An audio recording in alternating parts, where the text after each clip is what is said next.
Good morning, friends. It's Heather at Bush Poppy Farm. Out at the farm today. Gonna go back and work at the home garden too, but there's quite a bit I need to get done here. Not super big jobs that are gonna take a long time, but important jobs. So, all the Bupleurum and the Campanula that I transplanted got eaten, and I thought it was birds. So I replanted with what was left of the plugs and covered the beds with floating row cover to keep the birds off. But they're all gone again. So I think it's mice. So I definitely have to take the row cover off because that is perfect hiding space for them. Mice don't like to be out in the open. Rats don't really care, but mice will get snatched up by birds and owls and things like that. So they don't want to be out in the open. So being underneath row cover is like a treat for them. So basically I did it to myself. So I need to pull all that off. The other thing I need to do is I've been noticing that all the ranunculus are really yellow and they're very stunted. They should be a lot bigger this time of year, a lot, and they're not. So I'm going to do a soil drench on the ranunculus, actually on all the beds. Again, I'm not too thrilled with this soil. It's like I said, it's a 50-50 mix, compost and like recycled soil products and stuff. And so I just think it's not appropriate. So I have to amend it while it's in the beds. So what I'm going to do, I went and I looked on the soil analysis for this blend, and you know, I knew this going in. Our soil is extremely alkaline here. At my house, it's an 8, which is crazy. It's really hard to grow things in that, which is why I bring in so much compost. Out here, this soil analysis for this stuff that I got was 7.72, which is really high. I knew that. But I was hoping that these guys would adapt. Some seem to have adapted just fine. The Amimagus, the Orlea, everything, that stuff's loving it. Other things, not so happy. So I'm going to use a soil acidifier, which is a granule that I will sprinkle on all the beds. That will bring the pH down over time, not immediately. And it won't bring it down a lot, like maybe down to 7, 6.8 if I'm lucky. So I'm going to do that. And I'm also going to do a soil drench in my watering can with water-soluble calcium and a higher nitrogen fertilizer with high phosphorus. Thing is, if you do too much nitrogen on flowers, you're only going to get green growth. And so I want the nitrogen in there to help them. But if I do too much nitrogen and not enough phosphorus, then they won't bloom, or they'll bloom very little. So it's a delicate balance. So I got that. Definitely the calcium. The calcium will work to open up the soils a bit. Because like I said, this soil is weird. It's like hard. It forms like a hard crust, which is very strange. So the calcium itself will help with the soil structure, as well as working with a soil acidifier to make the nitrogen and phosphorus and potash in the fertilizer more bioaccessible to the plants. So it's a 1-2 punch. I hope that this works. And then I have some harvesting to do. So a lot of these daffodils are really close. You see, when they first come up, they send up their stalks. They're kind of tall and straight like this. Then as they start to get closer to blooming, they'll start to bend over their heads, and then when they're nodding like this, that is the time to harvest because they're just about to open. So if you harvest like this, you're going to get the longest vase life possible. Now, I do have some. I've harvested about 50 at home today that are already open. Well, some, not all of them. And that's okay too, because I'm delivering the first CSA bouquets tomorrow, and I want them not just to see a vase full of unopened flowers. I want them to have some oomph, but then if I have some unopened flowers in there as well, then they get more enjoyment out of that vase for a longer period of time. So I'm going to harvest some stock as well, and these tulips, which are blooming extremely short, but I can still use them because I'm not doing market bouquets this week. I'm not going to have long stems and wrapped paper. I'm doing them in mason jars, so I can handle that, and that'll be good. At least I'll be able to use those. I do want to check on the other tulips as well. Some of them also seem to be blooming really short, particularly the parrots, and I've had problems with that in the past with parrots. Now, all of my bulbs, all my tulip bulbs, I pre-order them as pre-cooled, so the growers keep them in at their pre-cooling temperatures. I think it's just below 40 degrees for 12 weeks for me. And then they ship them to me. So when they come, they are ready to go. Because tulips, if you don't get enough cooling time, they will bloom really short sometimes. So, you know, this could be a function of just a weird weather that we've had, where we had, you know, not that much cold this winter, and then we had some really strangely warm days in February. I don't know. Anyway, I'm still going to try to use them, and so we'll get those harvested. So a bunch of stuff, nothing major, but maintenance stuff, and try to help my plants. And I do need to come out hopefully this week with the string trimmer and get beat back some of these grasses on the outside edges. But if I can get the rest, I also need to get those 2 beds that are still unfilled filled with gopher protection, and then the rest of the soil here, because next week the Lisianthus arrive. I also have with me a whole bunch of mouse traps. I'm going to set a bunch of traps and hope that we can catch some of these guys, because I have seedlings that I can replace in place of where the Bupleurum and the Campanula was. I have plenty of seedlings, but there's no point in putting them in the ground if they're just going to get eaten overnight again. So, all right, first thing I'm going to do is start by taking off all this row cover, folding it up and putting it away, and then moving on to the fertilization.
Okay, I put the soil acidifier down in all the beds, and then I fertilized with a high nitrogen, very high phosphorus fertilizer with water-soluble calcium in it, a soil drench for all that. And I still need to weed these beds, there's not that much. But what I need to do is harvest these tulips. Buying this soil was the worst decision I've ever made. And it's not the company that supplies its fault. I should have just gotten compost. Look, let me show you what I'm talking about. The soil in here is so hard and so dense. Normally, when I harvest tulips, I can just pull them right out of the ground. These, they're not coming. I need a trowel to pry them out. I'm so frustrated right now. It's gonna be okay. I will be able to keep amending this soil with fertilizer and calcium and stuff, and then come fall, I'll put, whenever I flip the beds, I can put more compost on top, but it's so frustrating. All these ranunculus should be much further along than they are, so it is what it is. All right, let me get this done.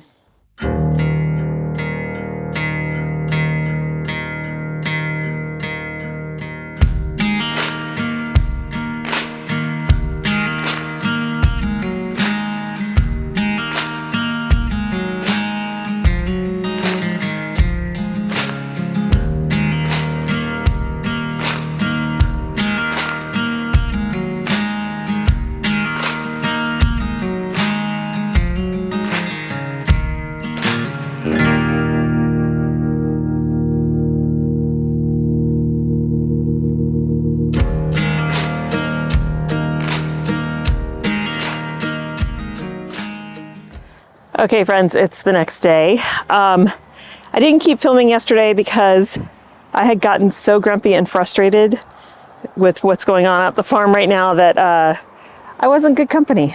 So basically, well, I spent time on my hands and knees weeding all the beds. There wasn't much to pull.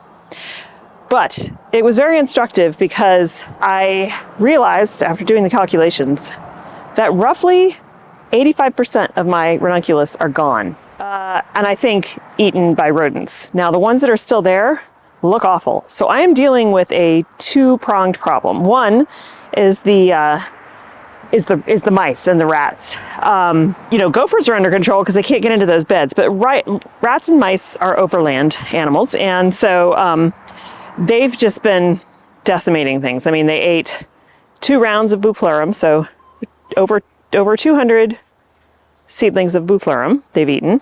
They ate 2 rounds of campanula, so the same, almost 280 campanula plants gone.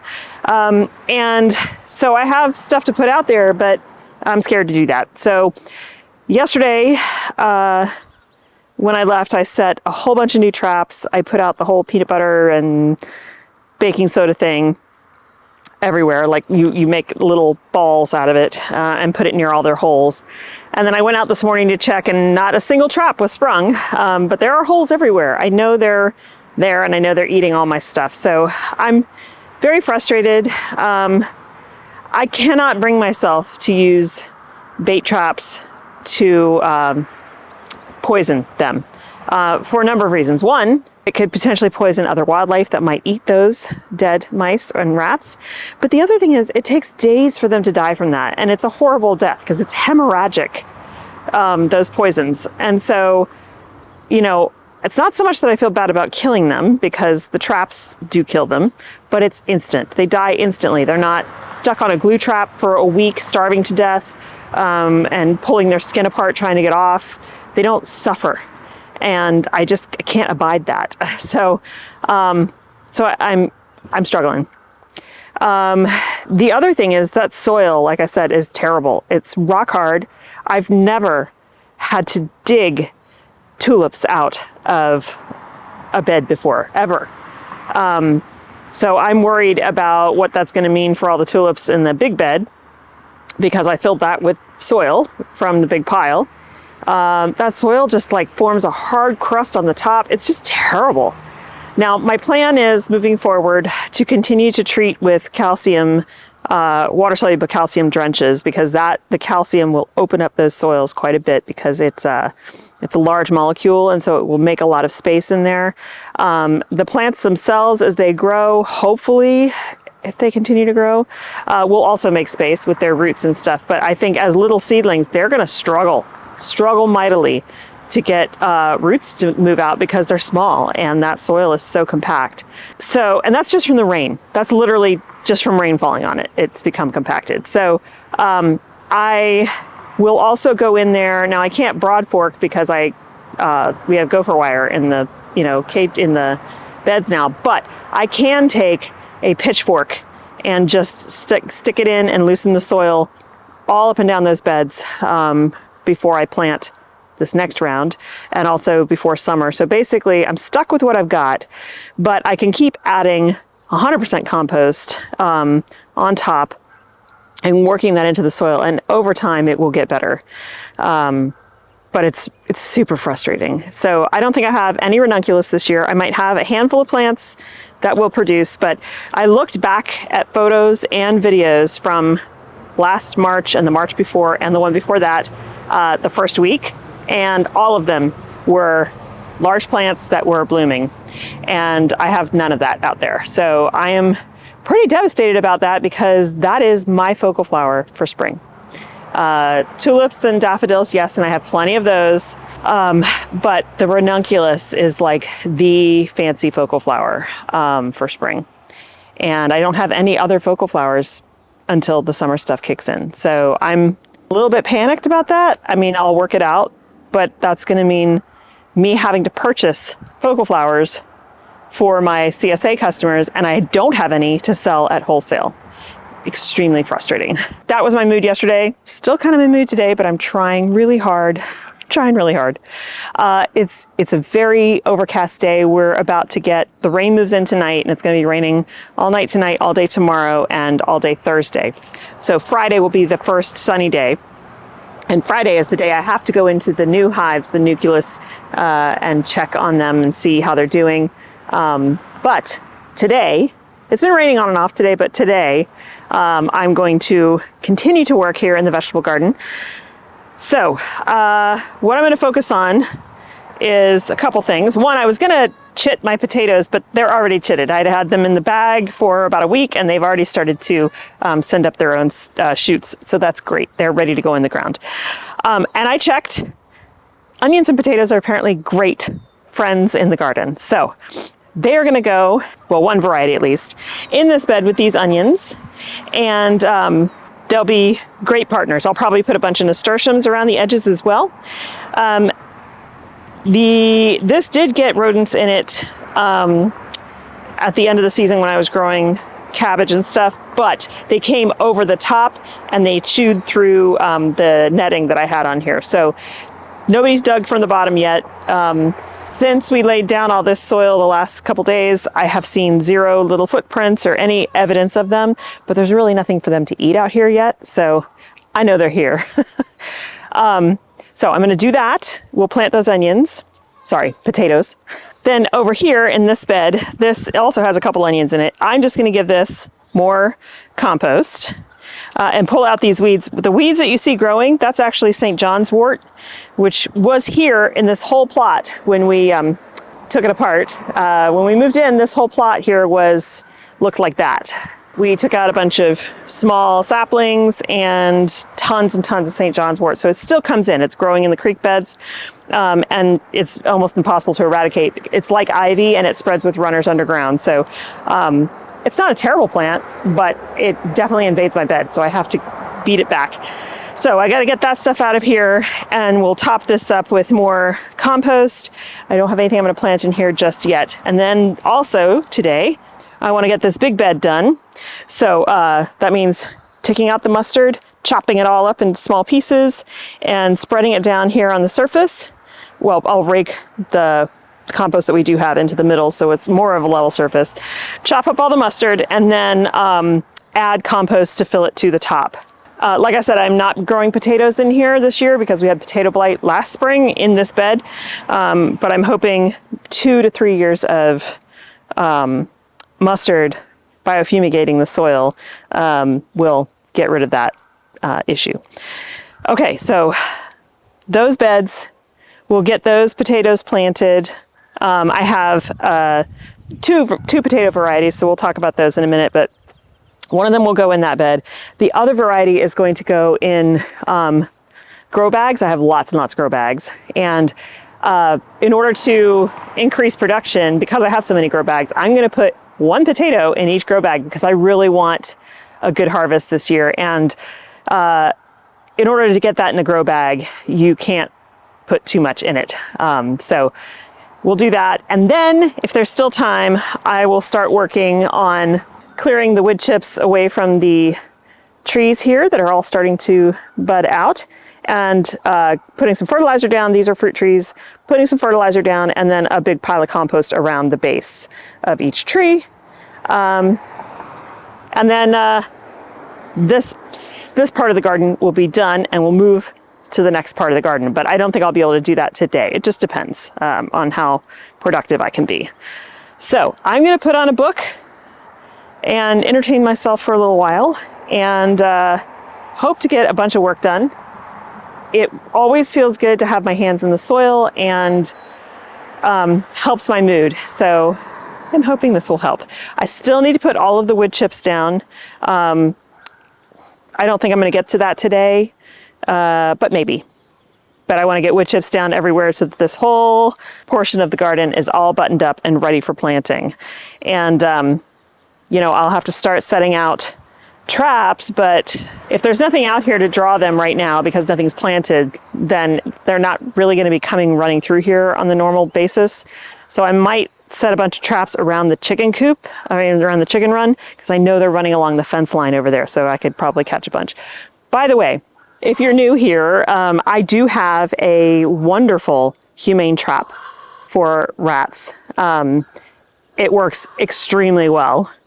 It's called the Ratinator. The first time I used it a couple of years ago, overnight I caught 12 rats in that cage. And they're all alive. They're fine. They're scared, but they're fine. And I drove them way far out to the woods off of Fish Ranch and released them. And then I discovered that's illegal. So in California and in a lot of states, it is illegal to capture animals, even if it's rodents, and release them somewhere else. Part of that is a habitat issue. Part of that is a disease potential spreading issue.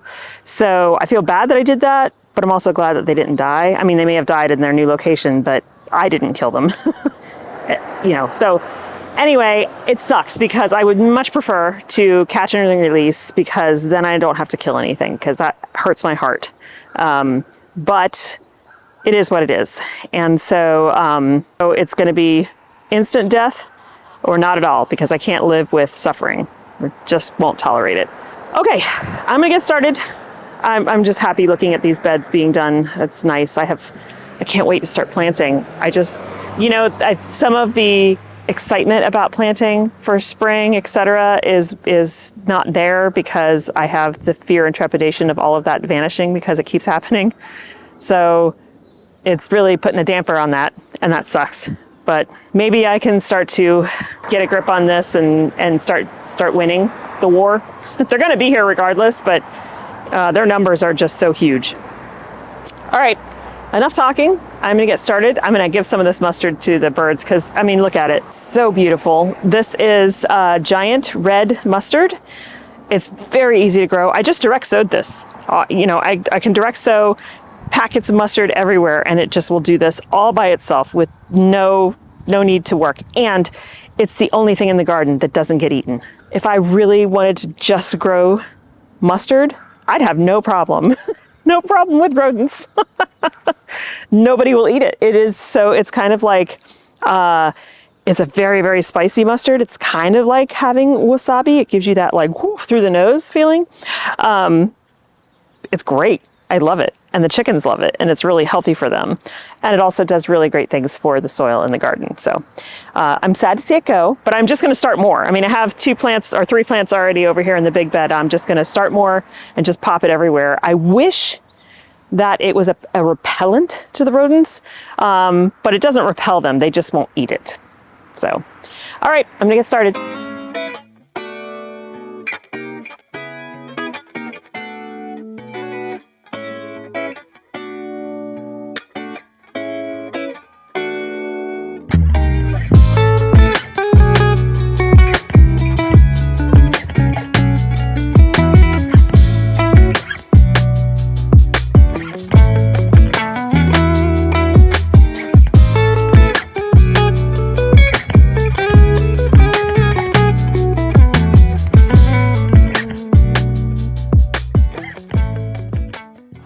Okay, so we've got our bed topped up.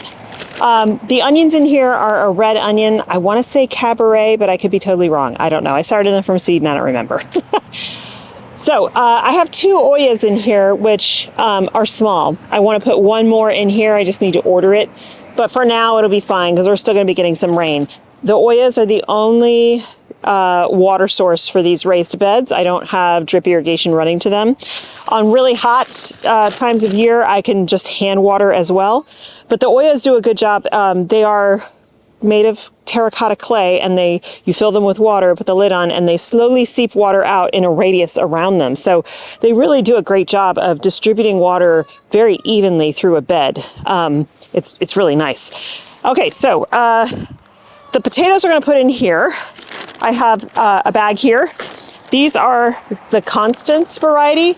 Now I get my potatoes from my nursery, my plant nursery. And if you have the ability to do that, I highly recommend it because they're going to choose varieties that are going to work best in your zone. So in a place like where I live, where we have a short spring and very, very hot summers, dry hot summers, it's important to pick varieties that will really work because some things just aren't going to grow in zone 9B where we get 0 rain for the entire summer and it's over 100 degrees Fahrenheit. So these potatoes are a yellow potato. They are a main crop potato, but they are very early. And that's important because we can get into super hot temperatures that will kill back the tops of potato plants, very early, like in June. And that's before you would necessarily want to harvest. And so it's important that we get varieties that work for us. So Constance this is a yellow-skinned, pale main crop potato. Each potato supposedly produces 10 to 12 tubers. We'll see. Last year, I think, was going to be a great potato year. The foliage was looking amazing, and then we got blight, early blight, and it just destroyed everything. So I was bummed out about that. I'm hoping that this year will be different. This bed did not have potatoes in it, did not have potato blight. So it's a fresh, safe place to put them. All of these potatoes have chitted out, so I'm just going to pop them around all throughout this bed, and pretty deep. And I'll come back and hill it up if I need to, but I find that putting them in pretty deeply means that I don't have to hill them up as much. So I'm going to do that, and then we'll move on to our next part in the garden. But I love planting potatoes. I always get super excited because it's like, for me, it feels more like the beginning of the season. And the second potato variety is a purple one. So I'm just going to place these guys around so that I don't accidentally dig one up that I've already put in. The chickens are very chatty this morning.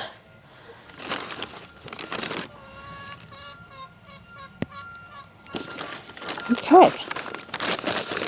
Now this was 2 pounds of seed potato. Now these particular ones probably aren't going to be great long storing potatoes because they are very thin skinned, but that's okay. We generally eat them pretty quickly. I would love to grow russets, but they don't tend to do very well here, again, because of the climate issues I was talking about. They need longer than our season can provide nice weather for, so they just kind of don't really work for us. The last thing we're going to do for this potato and onion bed is Direxos and nasturtiums. So I love these guys. They're edible. They're very papery, lovely flavor, beautiful flowers, super easy to direct sow, huge seeds, and you can save the seeds from them year after year, and they will nicely spread around your garden. They're just gorgeous. And here in my zone, this says all these say annual, but in my zone, they're more like perennial. They're annuals, and that they die back, they drop their seed, but they just keep coming back because they like to direct sow. Okay, so I like to put nasturtiums around all of my vegetable plants, and so we're going to put nasturtium seeds all the way around this bed. They will get poofy and produce lots of pretty flowers, bring in the pollinators, and also act as a trap crop for things like aphids and stuff that will then stay off the potatoes and the onions. Nothing really bothers onions.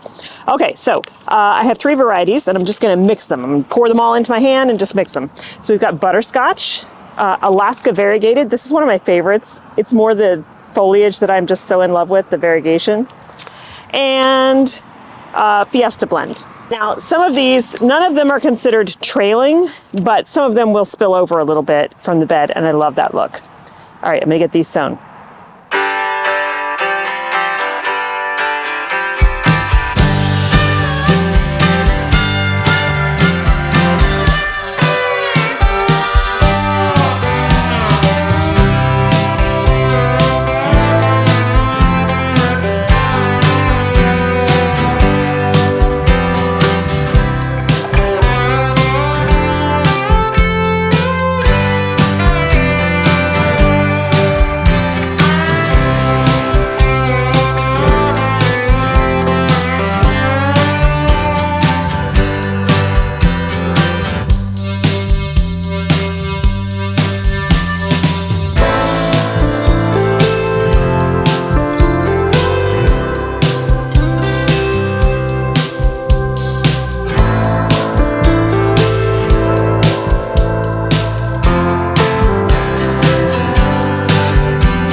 Okay, I'm not totally done, but I've got a bee that keeps trying to attack me. It's bumping me multiple times, and I don't want to get stung. So I'm going to be done for the day.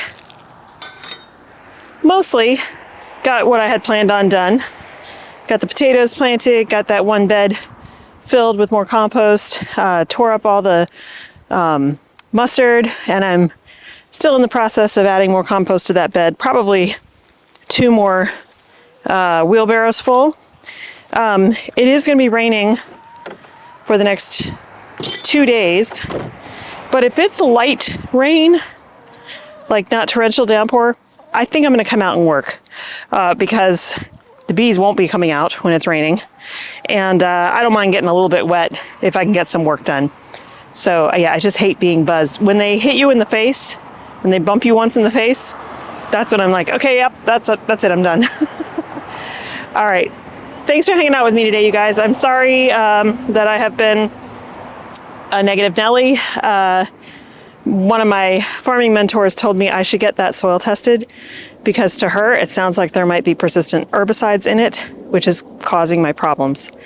And you know, not all plants struggle with persistent herbicides. So the fact that my Omnimagus and Orlea are doing great, but nothing else is, that could be an issue. So, yeah, I'm pretty stressed about this. I don't know what I'm going to do with all those Lisianthus next week. I don't have protected space that doesn't have terrible soil in it. I mean, I guess I could just grow everything here. These beds are made and ready. I'm not going to be able to get that soil tested anytime soon, but I could sacrifice vegetable space for business. Maybe I should do that, because at least this soil I know is good. It's just 100% compost. Yeah, I might have to do that. I've got all this space. Just stinks because that means I don't get a summer garden, vegetable garden. But there is literally no point in putting a bunch of seedlings in the ground out there if they're going to just die because of the soil. So I'll go take a sample tomorrow, but I won't be able to send it off until it dries out. It's pretty wet. But I'll send it off and hope that I can find out something about that as soon as possible. The Lisianthus come next week. It's possible I could get a result before I need to put them in the ground. They are going to be plugs, and they can't stay in that plug tray for very long. But, you know, maybe a week would be okay. So, yeah, maybe that's what I'll do. If there is no persistent herbicide in the soil, then all I have to do is just keep amending it, and eventually it'll get better. But if there is, that's a major problem. That requires a lot of remediation. That would be like, yeah, I don't even know what I would do. There are ways, but basically I'd be giving up the entire farm space for a whole season to get that remediated. All right, I can't doom and gloom that right now because I don't know if that's the case, but that makes me very anxious. All right, guys, thanks for hanging out with me. I hope you have a wonderful time in your garden and you're not having any issues. I hope you're having a wonderful early garden season or late garden season, wherever you are in the world. And I will see you in the next one. Bye.